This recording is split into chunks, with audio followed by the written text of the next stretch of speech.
get started, welcome everybody. Nice to see you today. I'm going to have a trivia question for you in just a moment. So we're at the 5,433rd meeting of our Rotary Club over the last 110 years. Question, 2 weeks ago, I said the wrong number, the wrong meeting number. Did anybody pick up on that? Come on, the data was inaccurate. I thought somebody would call me out. Anyways, welcome to our visiting Rotarians and to our guests. We're so pleased you could be with us today. A very special thank you to the refugee greeting line that's chaired by Mark McKenna. Today, we don't have any of our singers with us, so we're just going to roll right through that portion. Hey now, see, I'm going to just point something out about our beautiful Rotary family. For the 7 people that tell me they love something, I've got 4 people telling me they hate it. Hey guys, past presidents. Past President Larry and Fernando. Larry, Fernando. $100 each.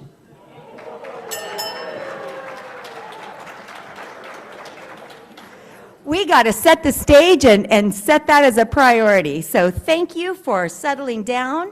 And like I was saying, with our beautiful Rotary family, we all have, many of us have very strong personalities. Many of us are type A's, and I can never please all of you. 5 of you tell me you love something, 5 of you tell me you hate it. But I want you to know we are working our hardest. I see my Anna and all my friends back there, so we're working our hardest. Hi, Kai Kai, welcome back. We will sing next week. We've got a packed agenda. Welcome back. She's been away with some hip pain, but our family is complete again. And then, of course, we've got some birthdays being celebrated this week. Please be sure to say a very special happy day to Lisa Fenton, who celebrates today, and of course to the Rotarians celebrating this week. Now, if you are a visiting Rotarian or if you have a guest, please stand to be recognized. Our traveling mics are with Red Badgers Christian Pelikia and Steve Preminger again. Steve, I think this might be your 10th time. Thank you for joining us again, and please give a very brief introduction. Very brief.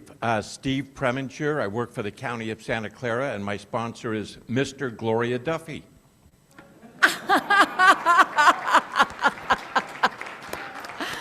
Love that one. Yes. Thank you.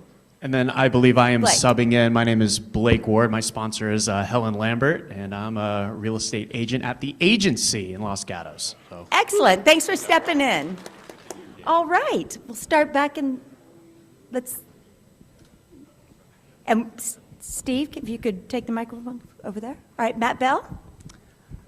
Good afternoon, President Karen. Matt Bell. My guest today is Johnny Maroyan. He's a broker with Cushman & Wakefield. Welcome, John. President Karen, my guest today has been here a couple of times. If she comes anymore, she'll have to join. Ms. Rosario Monge. She's a senior director of marketing for a cybersecurity company, Armor Code, and she's here to hear our speaker today. Well, it's a perfect day for you to be here. Thank you for joining us. Good afternoon, President Karen. My name is Lauren Edwards, and I am so happy to present my business partner, Natalie Gomez, who is joining today. All right. Welcome, Natalie. John Ball. Hi. Please welcome Jenya Murfield, who is the Director of Fundraising for our local Silicon Valley Monterey Bay Council of the Boy Scouts. Welcome. Okay. Warren Stein, Cupertino Rotarian for 37 years, and my classification in jewelry design and manufacturing. Ooh, that's exciting. Welcome.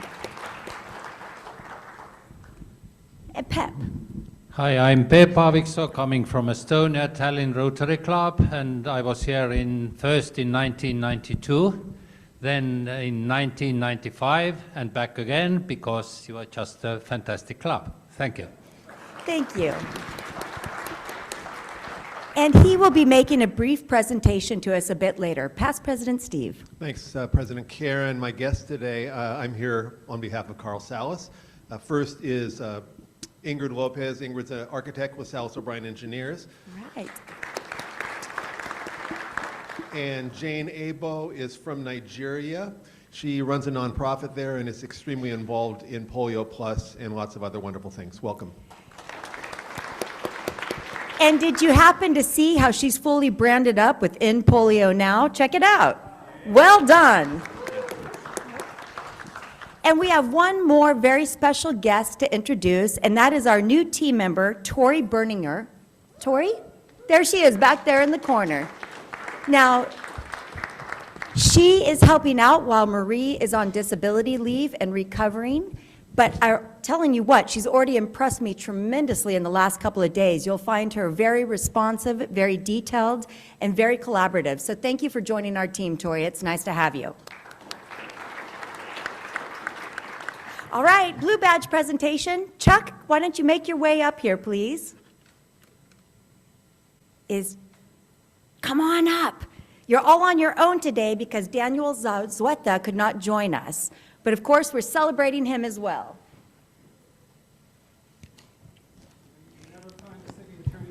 Right, always that awkward silence while they're making their way up. There you go.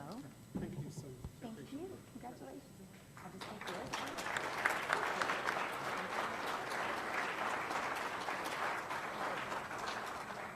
Another one of the Rod Squad there. Okay, Brian Adams, it's time for Happy Mirth Day. Come make us laugh. I'm already laughing just looking at you. Come on up. Drop the mic. I'm just playing.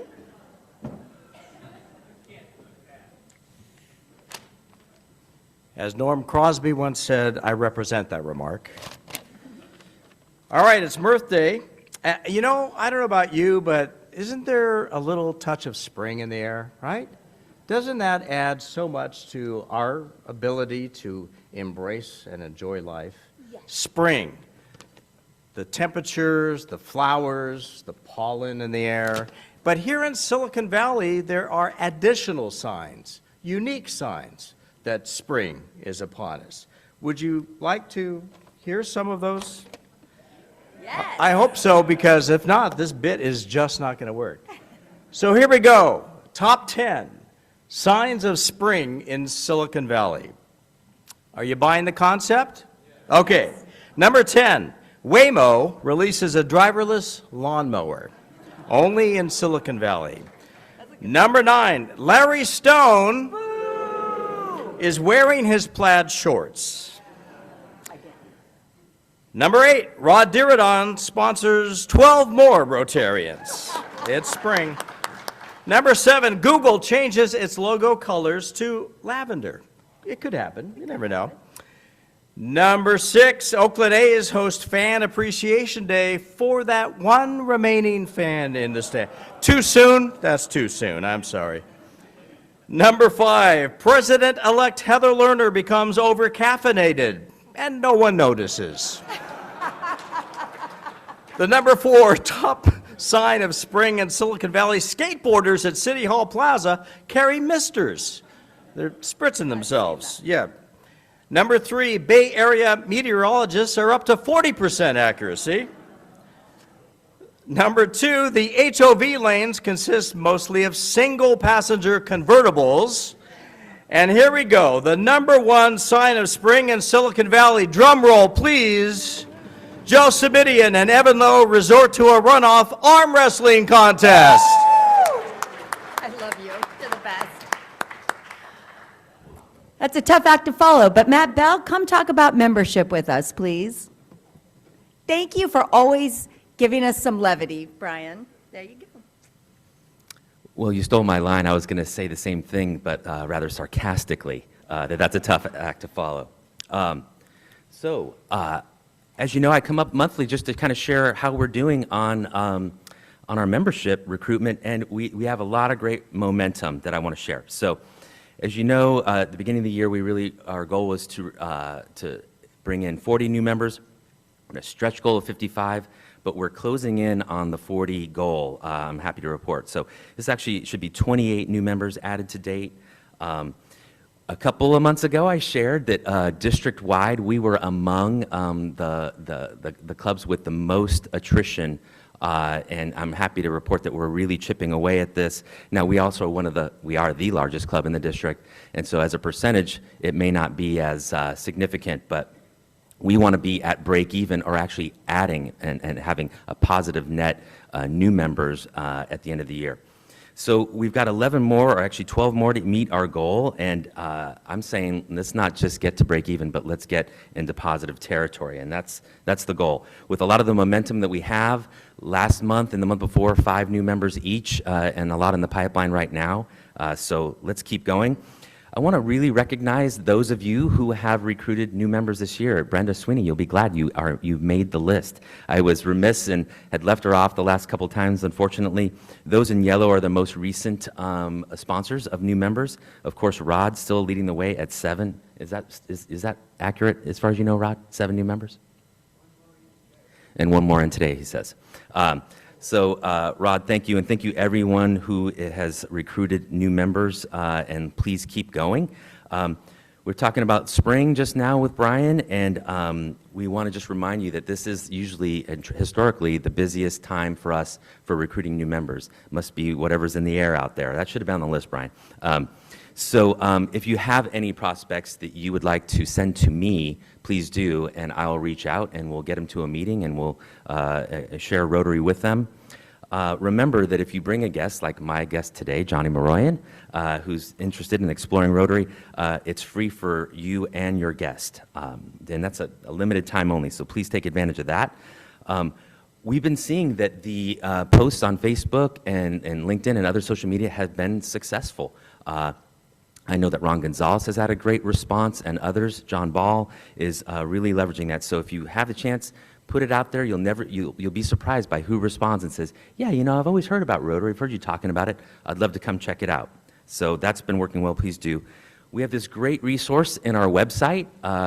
Go there. There's a ton of information. If you haven't been there lately, just go and you see we are an amazing club and doing incredible work. It's a great place to send people to get more information. And of course, the application is downloadable there. Talking a little bit about member retention. This is something that we're going to be focusing on even more going forward, trying to minimize the attrition each year. Sponsors, those of you that I've just mentioned, you have new people, check in, see how they're doing, make sure things are going well, and assist them in any way that you can. And if you are, for any reason, kind of feeling like you're struggling with your engagement, I've noticed that our numbers are really growing each week with here in person. Let's keep that going, because that's really, for me, the best part of it. Usually I don't even know who the speaker is when I arrive, because I'm really here just to hang out with you all. So reach out to your, if you're struggling, to your, or Leslie, and let's try to see if we can right the ship if you're struggling in any way. So that's really it. Thank you all for all your efforts. Let's keep going strong through June and see if we can meet these numbers. Thank you. Perfect. Thank you. So 2 quick data points based on what Matt said. This week alone, we've had 3 people reach out to us who are interested in learning more about our club and who want to come and join us. So that outreach activity is really being shown in the responsiveness that we're observing. That's number 1. And number 2, Matt just very helpfully mentioned the fact that the numbers in the room are growing, which of course is part of our desire and our goal to revitalize, our club membership with that sense of belonging. Our year-over-year membership this month is a 17% increase of the people who are participating in our meetings. So we are seeing that impact. So a gentle reminder that if you're seeing a fellow Rotarian that you haven't seen in quite some time, make sure that you reach out to them, give them a warm welcome, or call those that you haven't seen. And now I'm going to turn to our special guest. Pep, if you could start making your way up. We have a 5-minute presentation by Pep Avikso. He is a visiting Rotarian from Estonia, and he worked with our very own David Down over 30 years ago on a capacity building project in Estonia after the collapse of the USSR.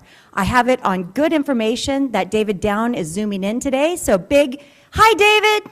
Everybody, hi, David, wherever you may be. All right, Pep, 5 minutes. The clock is ticking.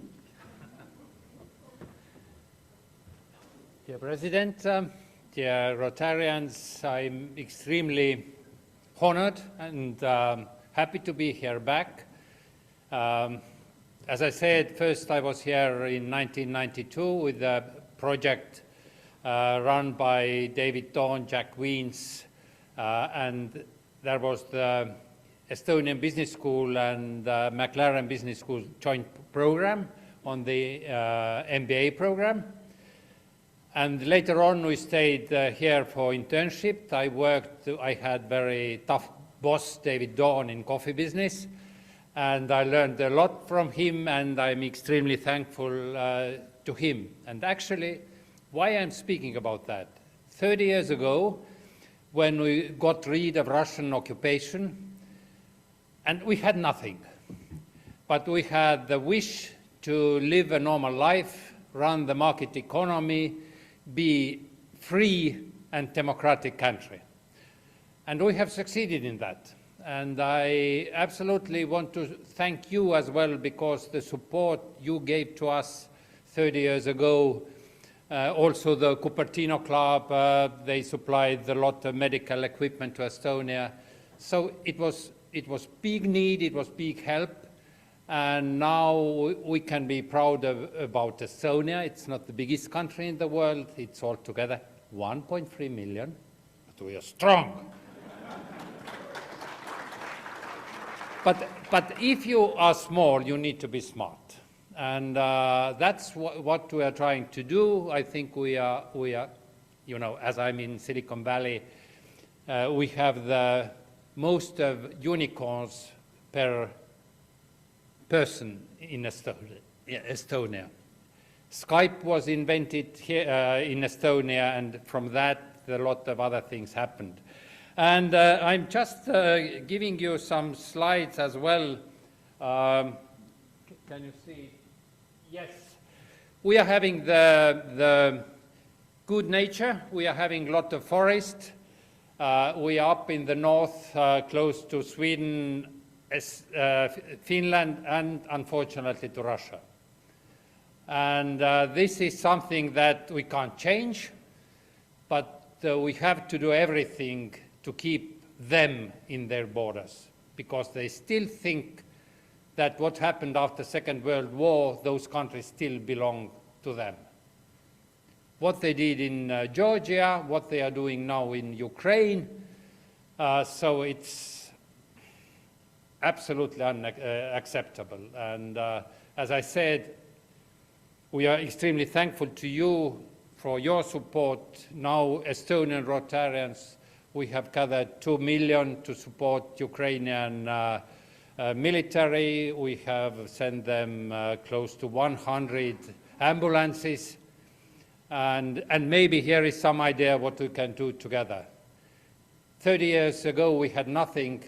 Now we have to support those who are in trouble right now. But more about Estonia. Yes, we are proud to have the very first Christmas tree in Europe, but the most important thing is that we are the digital nation, and we are proud to have that, you know, all the medical prescriptions, almost everything is digitalized. We are fulfilling our taxes. I think it takes 5 minutes, maybe. We had the first elections, electronic elections in 2004. I had the opportunity to ask from Mr. Bill Gates, when you are going to have it? He said, never. I don't know why. Yes, and overall, I think it's a good place to visit. And as one of my German friends said, that it's like old good Germany, only digitalized. And so who haven't been in Tallinn yet, in Estonia, you are most welcome. David has been 3 times, and the gentleman there back visited us. John visited us, and you can see the history. The university in Tartu is situated in 1632. So it's a place worth visiting. And let's do something together to keep the Russians where they belong. Very good. Thank you, sir. I'm sorry we have the camera on. This is for you. Oh, thank you. He's going to want to get a picture, too. Did you call? Thank you for coming. Appreciate you coming. Thank you so much. All right, very good. Okay, it's President's time, and like usual, we have 3 updates, 2 opportunities, 2 fun announcements, and 1 data point. But before I go into those, please all join me in wishing a very early birthday to Vic Corsiglia, who celebrates his 93rd this coming Sunday. Woo!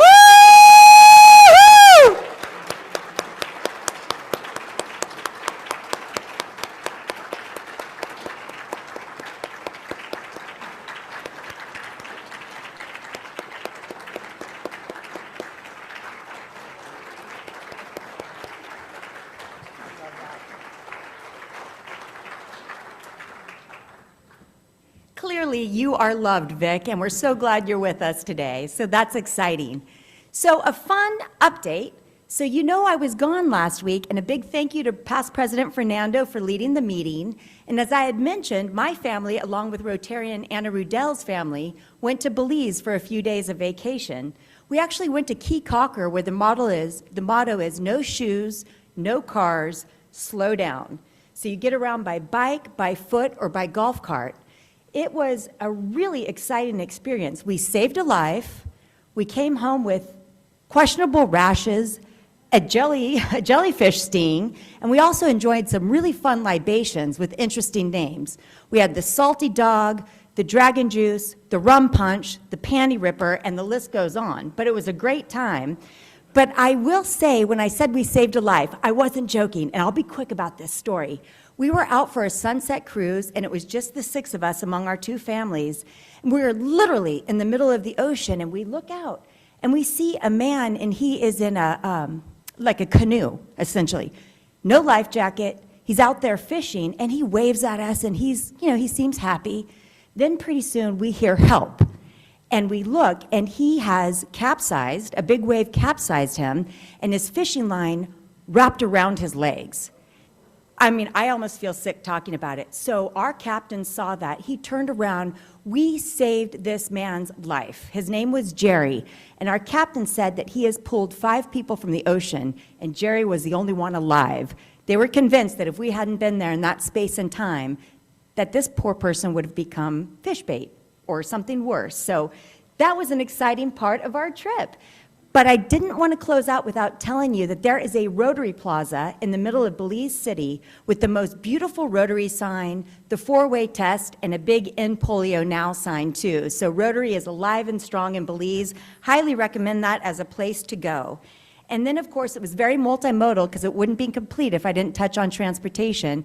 There were ferries, there were planes, there were Ubers, there were taxis, and there was active mode in transportation. So very, very good time. And then, of course, while I was gone, you had the military care mixer, which was a tremendous success. I understand that the wind did not detour people from celebrating and having a good time. And one fun update, the military care committee and the book committee had their book drive, as you well know. We saturated those bookshelves of the Defender's Lodge with over 15 boxes of donated books. In fact, they've asked us to hold the books that we still have until next year when it's time to replenish again. So thank you for coming together and having that be very successful. And then my next update, our beloved Teresa McCarthy is actually going to be leaving us, and April 24th, next Wednesday, is going to be her last meeting. Now, fun fact about her, she has been a Rotarian for 10 years, but she's been on the Rotary staff for 20 years. So she will leave a big hole. She will be missed. Please be sure to share your notes of gratitude and how much you love her. We'll be thinking about her as she settles into her new life with her family. Very exciting. Opportunity. Don't forget, tonight is the monthly happy hour at Rolati that's led by Emily and Heather. It's going to start transitioning to different places downtown, but this is where you can go to get to know your Rotarians better, as well as members of the Chamber and the Downtown Association. Once again, that's 4 to 6 p.m. tonight. Rolati's got the happy hour where it's $8 for appetizers and $8 for drinks, so don't miss that. Rolati is right across from City Hall. So it's one of our newest restaurants downtown. Next opportunity is led by the Fun and Friendship Committee, which is chaired by Whiskey Doug, also known as Doug Smith. And May is the month of firesides. Firesides are basically opportunities for us just to get together, again socially, and have a good time. Sometimes it's held at bocce ball courts, sometimes it's held around an actual fireplace, it can be karaoke, it can be a potluck. The only limitation is your imagination. If you'd like to participate, please contact Doug. There should be a flyer on your table. And for those who are still trying to maintain perfect attendance, fireside participation is the only activity that counts for an absence makeup. So think about that if you've got some spare time. And then a fun announcement, and Big Boss, this is about you. The Aquarium of the Bay Conservatory, which is an affiliate of the Smithsonian, has an inaugural award that they're going to be bestowing, and that is going to our own Rod Deardon, the 2024 inaugural recipient of the Earth Day Award, for all of his work that he's done for transportation, the electrification of Caltrain, and combating greenhouse gas emissions. If you're available, this will happen in San Francisco Monday night, April 22nd, which is Earth Day, from 5:30 to 7:30 p.m. Please join me in a large round of applause for Big Boss Rod Deardon.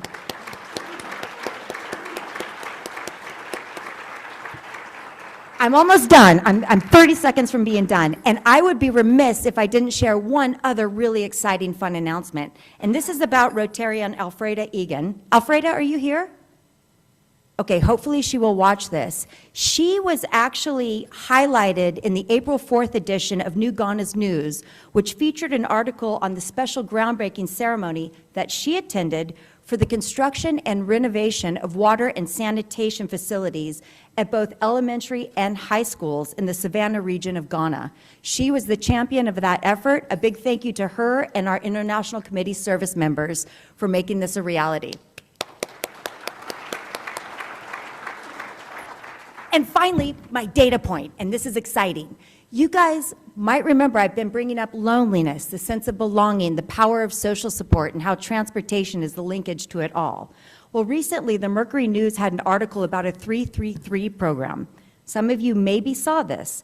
This is about a technology firm that is so interested in combating social isolation, breaking down silos, and making sure that people can connect while rebuilding and supporting area businesses, that they are dedicating so far $300,000 to what they call the 333 program. That means any 3 or more employees at 3 p.m. or later per day have the opportunity to spend $30 on refreshments at businesses in close proximity to where they're located. So it's got the double benefit of supporting our local area businesses and combating that isolation, which in February was actually identified as a public health emergency, and the city of San Mateo has contributed $1 million to help combat loneliness. So don't forget to be kind, connect with your friends, connect with your family, let people know they matter. Now it's time for our guest speaker. Charlie, come on up and introduce our very own Ed Correia.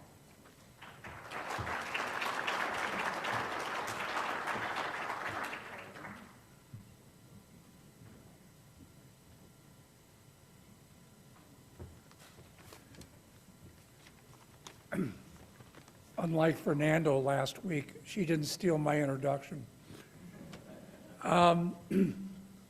Sometimes you miss the most obvious things.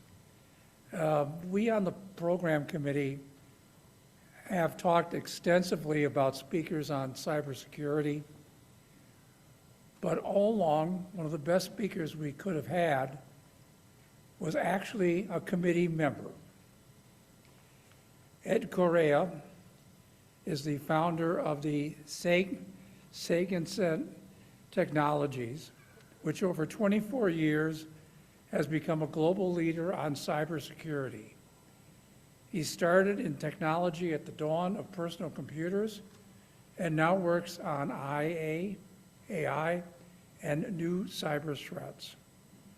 To give us some insights into cyber myths and cyber reality, would you please welcome our fellow Rotarian, Ed Correia.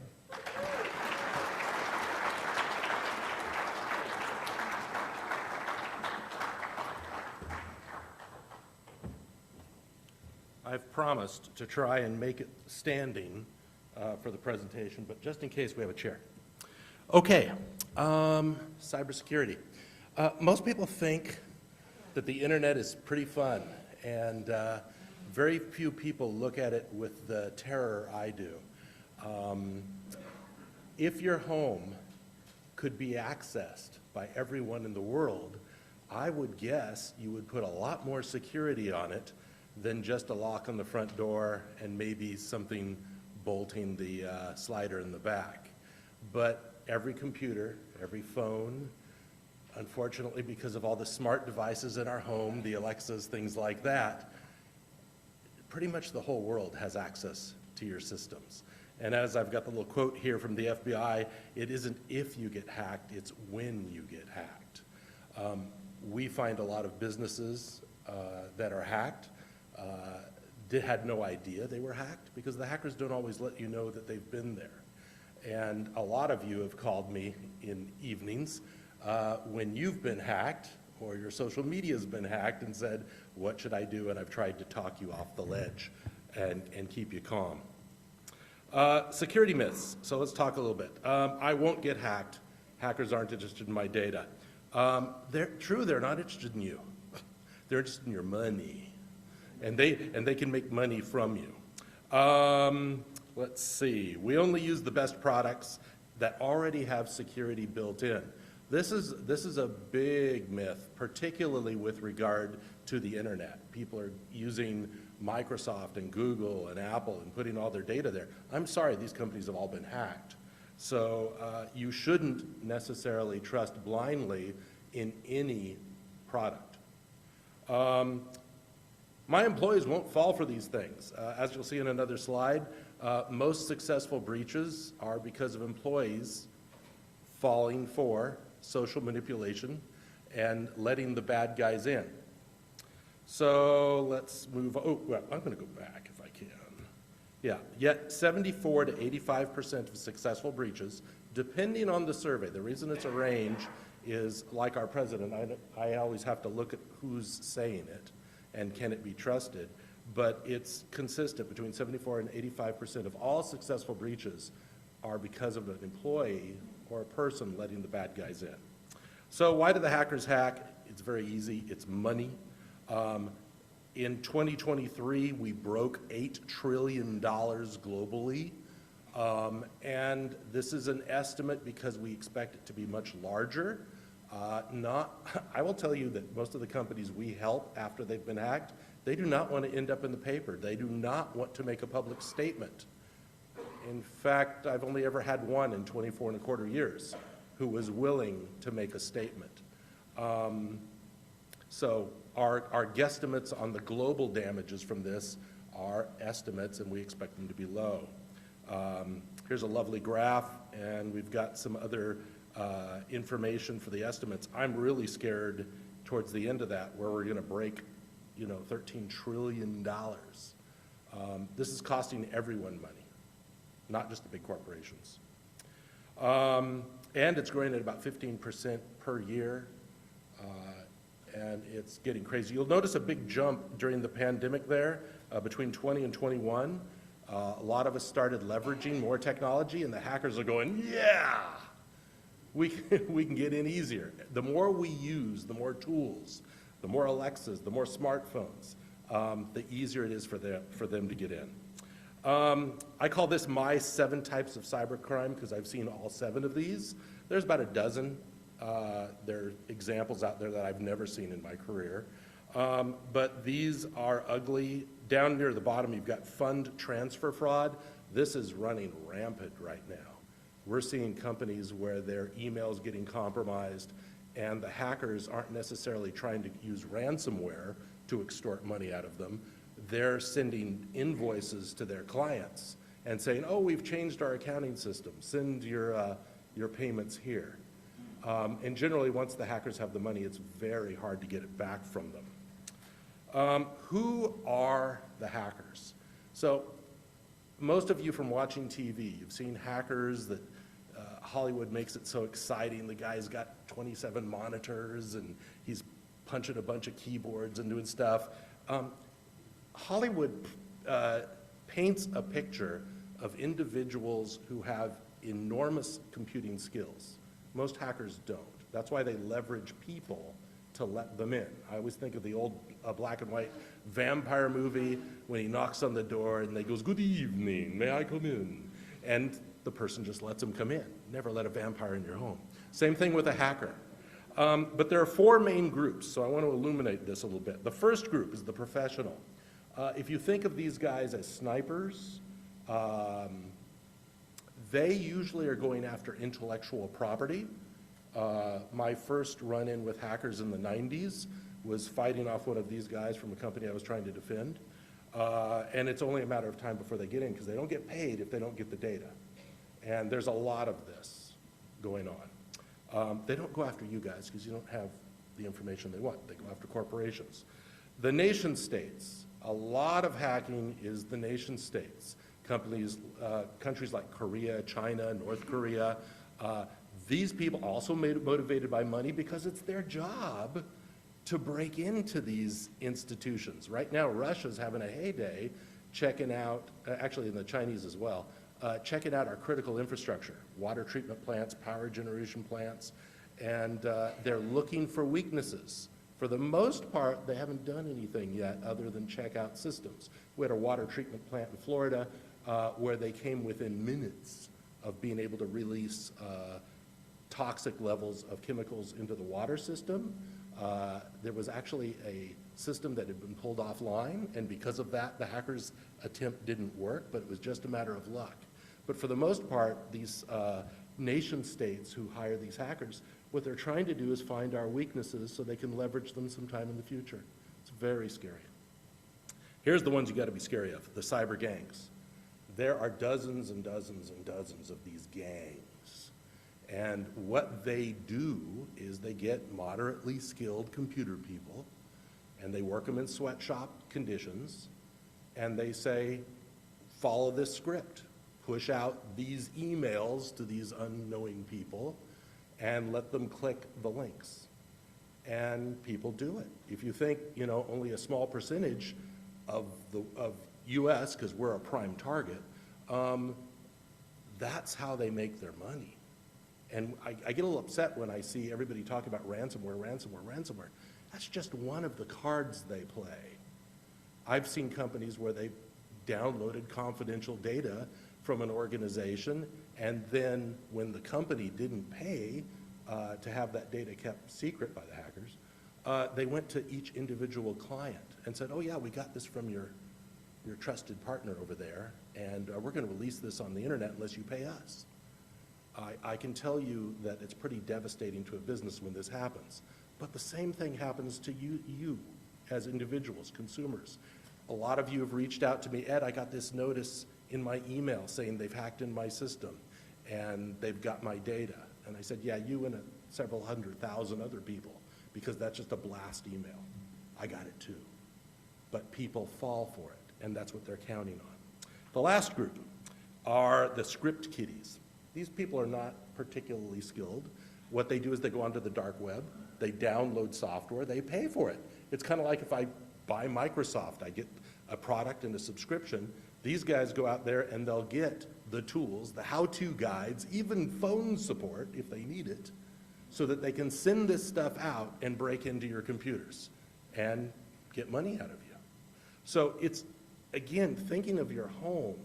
If your home was accessible to the world, and all kinds of different people who were motivated by the different things in your home in order to get money and get rich, you might want to defend your home a little bit better. But most people don't do the proper actions to protect themselves. So, how do they attack? Again, if you're thinking these guys are like safecrackers, they've got mad skills, they usually don't. They're just, they buy other hackers' tools and they just blast the world, and they wait for you to share your passwords or your credentials or click the wrong link. Being aware of the risk is 3/4 of the battle right there. How do the hackers usually get in? They're going to tell you that there's someone you trust. And boy, does this work. I can't tell you how many warnings I've gotten from Wells Fargo that my bank account has been compromised and I need to go in there. Thank goodness I'm smart enough to realize, gee, I don't bank with Wells Fargo. I don't think I need to click on this link. Oh, and whenever you get one of these, never use the convenient link they're providing. If you do suspect that it could be real, go to the regular account and log in. Never use the email. They're going to warn you that you've been hacked. Well, I alluded to that. They want to help you. Yeah, sure. And they want to generate some sense of urgency by threatening you that if you don't take action right now, something bad is going to happen. And finally, this last bullet is really, really, really important. A lot of you have fallen victim to your social media sites getting hacked. I know because you call me. Hackers like to gather data from different sites. Oh, they've got a Facebook site, I'll gather this. Gee, over here they've done that. Oh, their favorite dog is Fido or whatever. And then they've got software that will just, given that information, if I want to crack something, it'll put together the information into likely passwords and we'll just do password stuffing and try and break in. Or if I want to do identity theft, I've now got enough information to apply for credit cards in your name, in your identity.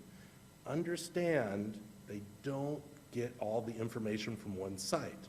My big scary peril about AI is that now we're not going to be limited by people doing this. It's going to be software programs that will be scanning the internet, looking for any information about you, building a profile, and allowing them to get in. Blah, blah, blah. Oh, I've got a little link here.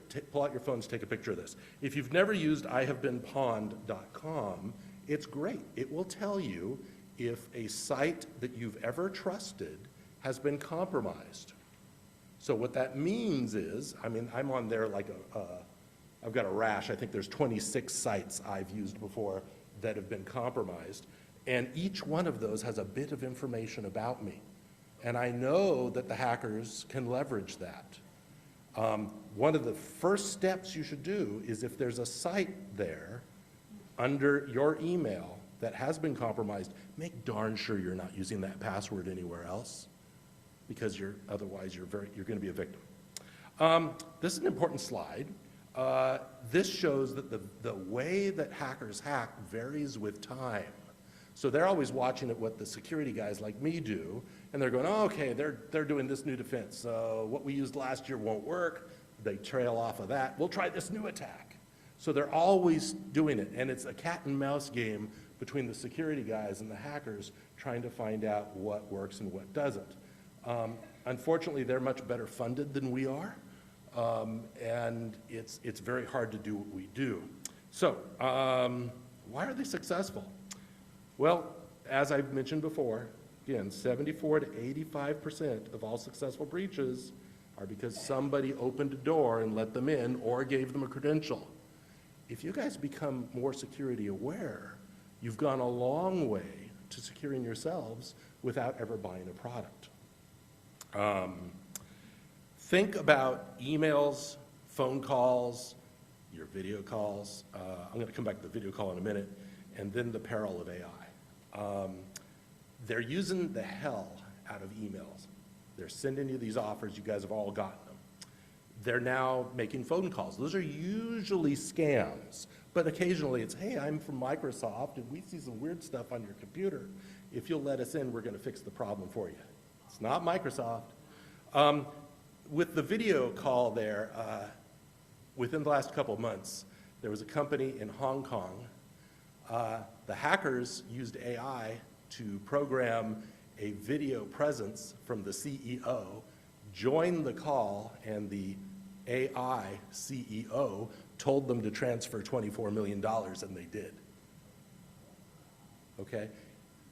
I'm really excited about AI and what it's going to do for businesses, but I am shaking in my shoes about what it's going to do for hackers, because they're about to get much, much better. Very scary. Within the consumer realm, the big problem is convenience versus security. Everybody wants their smartphone and to be able to dictate into it. Everybody wants their little Amazon Alexa in their home, and I can tell it to order that product for me. All of these things can be leveraged.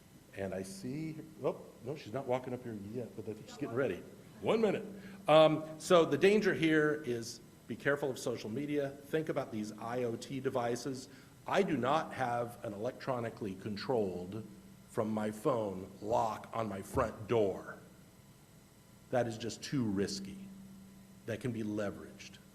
Be really convenient, but somebody could just come along and let themselves in. Passwords in your internet browser. There are software things that you don't even have to install. They can put an email and it'll download all the passwords that are in your browser. Don't do that. And a lot of websites will say, would you like to use your Google password, your Microsoft password, or whatever to log in? Don't do that. You want unique passwords everywhere. Every time you're using the same password, you're just making it easier for the bad guys. The solution.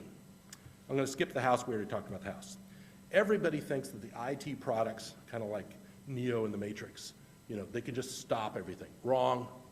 There are no perfect products, not one. And they're all Swiss cheese. This is a picture I stole during the pandemic. I loved it that they talked about there were different techniques to lower your likelihood of catching the virus, but none of them were perfect. They all have holes like Swiss cheese. But together, they could lower the likelihood of you getting infected. Similarly, I took the same picture, and I indicated for a business all the different layers that we implement to lower their likelihood of getting hacked. Generally, like the FBI said, it isn't if you get hacked, it's when you get hacked. We consider most organizations and consumers 100% you're going to get it eventually. If we do everything right, and I mean everything, I can't lower the likelihood much more than 7%. You've still got a 7% likelihood of getting hacked.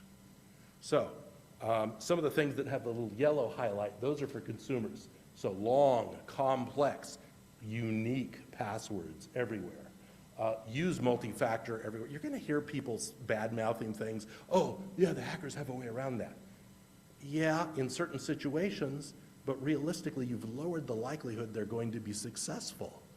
Back in 2016, I finally had enough of this, and what I decided to do was approach every financial institution I did business with, and I said, look, either you have multi-factor authentication by the end of this quarter, or I'm changing my banking arrangements.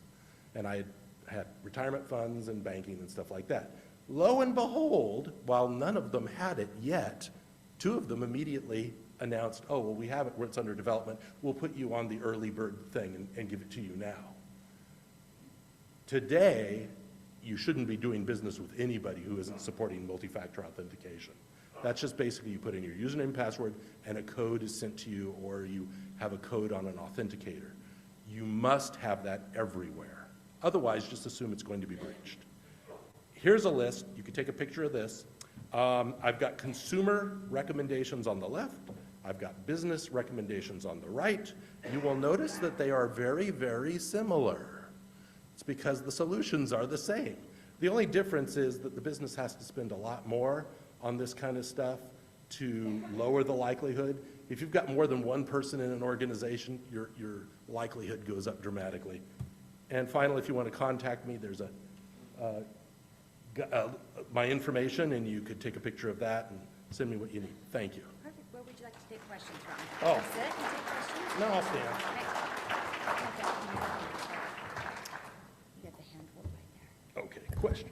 So of course I had to swoon a little bit because that Swiss cheese model comes from accident prevention and transportation. It was founded by James Reason in the year 2000, and it is a wonderful light read if anybody wants more information. Who's got questions for our very own Ed?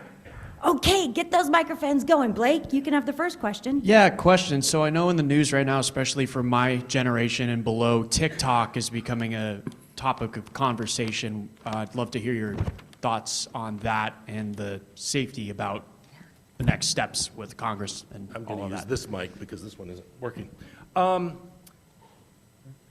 Here's the thing.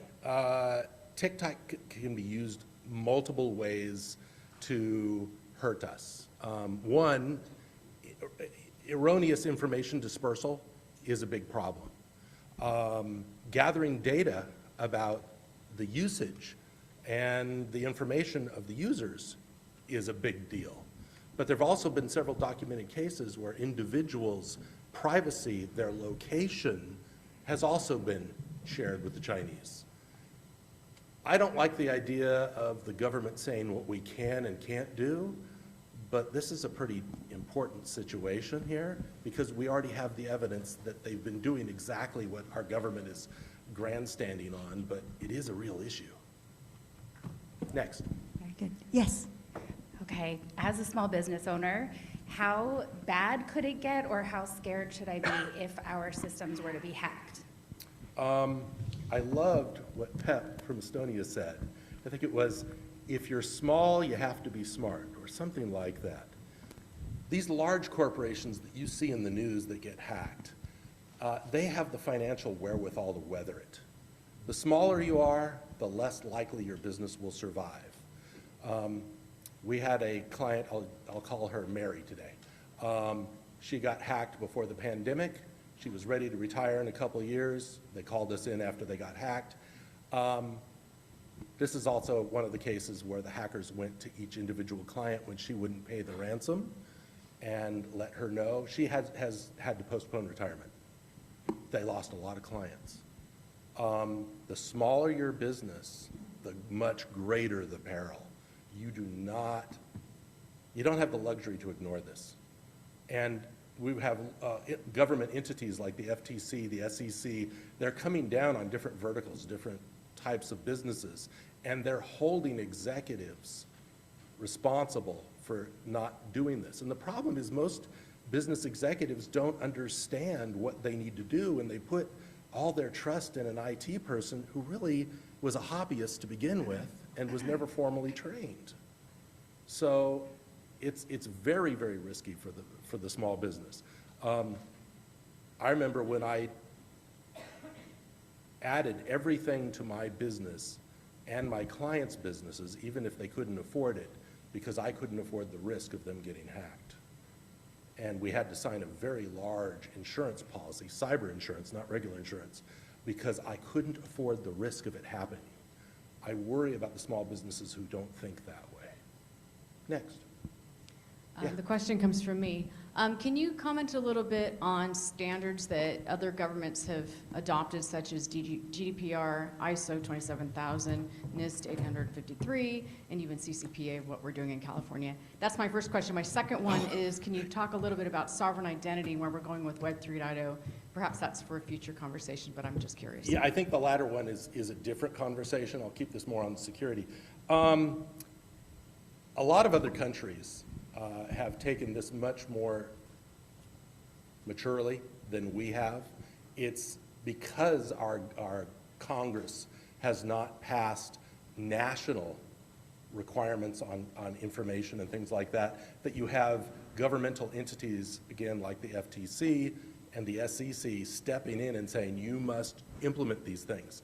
The interesting thing is most of their requirements are subsets of what we call cybersecurity frameworks. One of the best ones is from CIS, the Center for Internet Security. It's a nonprofit. It's 153 things, and you don't have to implement all of them. But if you did implement 153 things, you only have, there's that 7%. You only have a 7% likelihood of getting hacked because there are layers of things to protect. In Europe, with the GDPR, if one of their residents is doing business in your business, you are subject to the GDPR. We have Canadian clients, so we have to be aware of their cybersecurity frameworks and laws there and be securing them this way. But again, for all of you, I've referenced CIS, the Center for Internet Security. If you Google that and look at it, there's a bunch of great recommendations. You don't have to do all 153 things. There's 3 implementation groups. The first group, implementation group 1, if you do that, you take, I think you drop 86% in likelihood of getting hacked. It's a big impact, but it doesn't take a lot. But yeah, you've got to be aware of the laws in these other countries, and hopefully our Congress will get their act together and they'll pass a law. I was really happy when Biden made his statement on, cybersecurity recommendations. But again, it was aiming at a subset of what we've had for decades. Next. When my bank account was hacked, the bank recommended that there was a security guy who called and he said use a password vault. And is that just another vulnerability, or is that your opinion as well. Realistically, if you use any password manager, if the bad guys got a hold of it, it would be a very bad day. LastPass, which is one of the most popular, and they've been hacked 3 times now. But if you use a simple password, like just password, and the hackers were able to hack LastPass like they have, and they put in password, they'd have access to all your information. However, I'm a LastPass user. My password is 50 random characters. I have no idea what it is, because I have another password generator that lets me in every time. And when they have an instance, it's a pain in the ass. However, I'm much, much safer having that and not knowing the passwords to anything, and it's putting in the passwords and making sure every password is unique, and 20 characters in my case. I'm much, much safer. There's a vulnerability in everything. That's why we did the Swiss cheese. But there are actions you should do. Again, like the multi-factor. Yes, there's vulnerabilities there, but you're much safer than if you hadn't done it. I hope that helps. Yes, I'm happy to stay. Okay, great. We have 3 questions remaining. We have 38 seconds, so he has very graciously said that he will stay after so he can address every one of you. But, oh, you both have the mics. Okay, quick question, quick response. We can do that, right? I got a quick question, Ed. I've been notified that I'm on the dark web. Can you? Everyone is. Is on the dark web. What sort of security or steps should we be taking if we are notified by a viable source that in fact we're on the dark web? Most of those companies are going to offer you some kind of monitoring service, take advantage of that. But number one, if let's say it was B of A and they were compromised, I would make darn sure that whatever password I was using for B of A, I am using nowhere else. And I know half of you have got to be using the same passwords on different accounts. Change them today. But go to Have I Been Pawned, and it gives you a write-up of all that stuff. Really quick, really quick. You're so generous today. So you say you don't know your passwords, and I think that's great. Yeah. Right. So the next big thing is the passwordless passkeys, right? To be able to use that without having to get it. So this has been around a while. iPhone, you got your thumbprint, you got your face recognition, but I don't see that rolling out fast enough. But now I'm seeing some larger companies saying this is the way to go. Is it moving faster? Like I've only got a dozen websites that accept that. This is a Samsung I got in 2020. I bought it specifically because of the fingerprint scanner, which is one of those tokens. It's a passwordless thing. It's using biometrics. I bought the phone specifically because of that one feature. That was then. This is all over the place. You can get tokens where you can't log into the website without the little token in the USB port. You can get these different things so you don't have to use passwords. It's beyond most people on a consumer basis, but frankly, businesses should be adopting this today. You're much safer. Perfect. And one of our Zoomers said that was a terrific presentation. Thank you so much. Thank you. And Brad Barron has a question, so if you could just remain so he can ask it afterwards. Couple of things you won't want to miss next week. Our speaker is Pat Lucas talking about judicial independence and the rule of law. And of course, Ed, in honor of your contribution, or in honor of your time, we've made a contribution to Loaves and Fishes. Thank you for sharing your expertise. My heart is palpitating wildly because I'm one of the bad actors here that use the same thing. So I've got some work to do based on the information that you shared. Happy early Passover to those who celebrate. Quick reminder, Fish Day is Saturday. Please show up around 7:30 to enjoy donuts and coffee before we get started. We'll have some light training. Just bring your water bottle and your sunblock and your hat. It's all you need. And with my final thought of the day, you must not lose faith in humanity. Humanity is an ocean. If a few drops of the ocean are dirty, the ocean does not become dirty. Go out, do your best. I'll see you next week, and bust your table. Bye.